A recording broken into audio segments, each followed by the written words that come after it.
Alright, so just keep it like that for a few seconds. Where is the button that you pressed? It's actually pressed because I'm filming it. Oh, okay.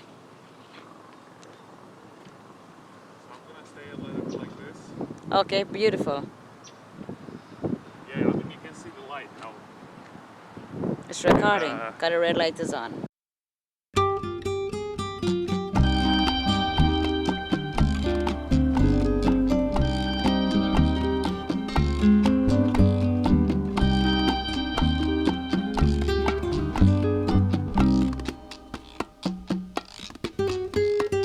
Driving a convertible in the middle of a New York winter may not be the best thing you can do.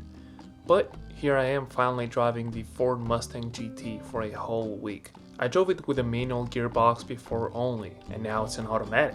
In fact, I was very skeptical about the 10-speed transmission used in the GT, but I wanted to try it out and see how it does. I also wanted desperately to drive a Mustang GT because I was left with some confusion after I've been in a 710 horsepower Roush Mustang, so I wanted to clear some things out. In 5 days I had it, I realized how easy it is to live with. It might be because I already own a Ford product and I'm sort of familiar with the plastic that's being used, the controls, the feel and so on. And yet this is a still completely different vehicle. It has a lot of history behind its name. It's one of the first vehicles that comes to mind when you think about American automotive history. And if you take a look at the current generation, you realize that there has never been a better time to get a Mustang. The base GT finally got a rear independent suspension. The Shelby GT 350 has its flat plane crank V8 with manual transmission only. The new GT 500 with its dual clutch transmission is out as well, screaming out loud its desire to dominate the stage. And the best part is that they are all different. They have different characters and attitude. Today's Mustang can not only compete with other muscle cars in its segment, but with mainstream sports cars as well. And that shows the amount of effort and attention Ford is dedicating to its iconic brand. I will touch out briefly on the interiors. Things haven't changed since 2015. Aside from the standard gauge cluster non-digital, it had leather seats, cooled and heated, which is especially welcomed in a convertible during winter. They were very comfortable with good support overall. For better bolstering, you have the optional recar seats. Sitting position adjustability was good too. And I have to say that in some cars I feel the need to readjust the seats almost every time I get in, which can be annoying. I have no complaints on infotainment. It may be laggy sometimes, but it works well. It is the same Sync 3 unit I've used in a Ford Fusion some time ago. This setup is still holding the title of one of the best infotainment systems on the market. Navigation is very intuitive, the menus are well organized. The shift lever looks dated. I'm not gonna be surprised if the next refresh or generation Mustang will have a rotary knob just like many other Ford vehicles already have, including the new Shelby GT 500. The overall visibility is pretty good. I think you get a better understanding where your hood ends compared to a Camaro. The side mirrors felt small in the beginning, but I got used to them quick enough. There is nothing really fancy about the general layout of the interior design. Everything seems to be in the right place and easy to use. As for the overall quality, well, it's quick just like my Focus does, so nothing new here. Alright,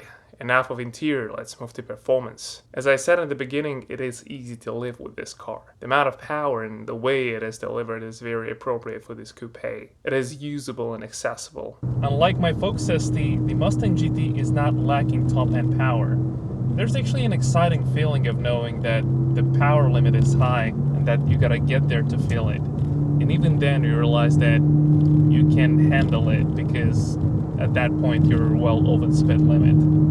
So you need a good stretch of road to get somewhat close to its limits. The Mustang GT has a smooth power band, and once you go past 3,500–4,000 RPMs, the engine just pulls and pulls and you still get 3,500 RPMs to play with. There's more than enough power. In fact, there are still very few sports cars out there that are able to put down more than 500 horsepower flat out in corners, and these cars are still very expensive. So the only situation when you might need some extra power is if you're taking it to a drag strip. Take for instance the Stage 3 Roush Mustang I drove a few months ago, which had 710 horsepower. Do you really need that much? Of course, Roush added some good tires and proper suspension to manage all that power, but still, I doubt many owners are taking their Roush Mustangs to the track. Steering wheel is okay. There are 3 modes for steering wheel, but all they do is to add weight. there is no sharpness improvement. With that said, a better wheel and tire setup will improve that issue surely. Let's talk about suspension. You know, this car sells that well not because it's a true sports car and it's all about racing and speed and so on. It sells well because there are so many levels of comfort you can get with different trims. For a base Mustang GT, the suspension is very well rounded. It is stiff enough to keep the car on the road, and it's stiff enough for daily cruising. You will notice its limitations once you drive at high speeds over roads with imperfections. It starts to bounce and the chassis feels a little disconnected from the body, which can be scary. But then Ford has some options for you. You have the performance pack, which adds wider wheels and tires, braces, larger radiator, sway bars, and many other goodies. And if that is not enough, there is a performance pack level 2 that adds on top of level 1 Magna Ride suspension. And if you step up to the Shelby cars territory, well, you better know what you're doing. And I haven't even mentioned the giant aftermarket support. In other words, you can take a base Mustang GT to incredible heights, both power-wise and handling, and it will hold up very well. And the last thing I want to talk about is the transmission. 10 gears is a lot. Can you live with that? You definitely can. When I think of it, I get a little confused. It seems like there are too many things this transmission is trying to do. There are 5 driving modes in standard D position, and there are 4 modes in S or sport position. The normal mode works well in the city or normal daily driving, and by that I mean that there's no jerking and shifts, and surprisingly it doesn't do much gear hunting. There's no weird back and forth movement, instead it keeps the last few gears for highway use only. The sport mode is different. The upshifts are pretty fast, only if you accelerate hard. The downshifts are slow, they get faster when you drive hard as well. Also, I found myself switching to manual mode on highway because when you do passes or pulls, the transmission will go 2-3 gears down before starting pulling, which brings a delay in time between the moment you're planning to perform the action and the moment it actually happens. Another interesting thing is that it tries to predict your driving manner. Whenever you're in sport mode or sport plus and you're braking more aggressively, the transmission will downshift 2-3 gears for you, as it assumes you're about to enter a corner where you will need more power to pull out of it. It feels weird because it happens occasionally. Maybe this function will make more sense when you drive the car on a track, but it's definitely not that helpful on highway. Alright,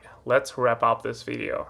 I will say that I had a lot of fun with this Mustang GT, which in my opinion is the middle ground when it comes to muscle cars, and now I can say that I like it more than the Camaro and the Challenger. A few weeks ago I said that the Challenger RT is the only true muscle car, and I still think this way. Dodge gives you effortless power. It is a complete package. The Challenger has a strong and defined personality. He doesn't pretend to be a race car. He doesn't want to compete with others because he knows that there's no one like him, and people love that. Camaro is a serious animal. Out of 3, Chevy is the closest thing to a sports car. I have been in 3 different trims: a 2019 SS with automatic, a V6 with manual transmission, and the new stripped out LT1 trim, which is $2,000 cheaper than a base Mustang GT or Challenger RT. Camaro is very direct and precise, and I like its automatic more than Ford's 10-speed. Suspension and handling are amazing right off the factory. You can option it with magnetic ride, but you will be happy with stock setup as well. My main complaint is the interior space, which feels too cramped. I'm 6'2" and my toes were constantly touching the plastic covers above pedals, and the overall visibility is poor compared to a Mustang GT or Challenger. And lastly, the engine is lacking personality. It's great on power and responsiveness, but it doesn't rev all that high. This is where Mustang GT starts to shine. It doesn't come perfect from the factory, but that engine gives it a lot of character. It feels great to be able to rev up the engine high and to get the power at RPMs where most engines start to slow down. Mostly like Chevy's LT1, the Coyote can handle abuse without heat problems, and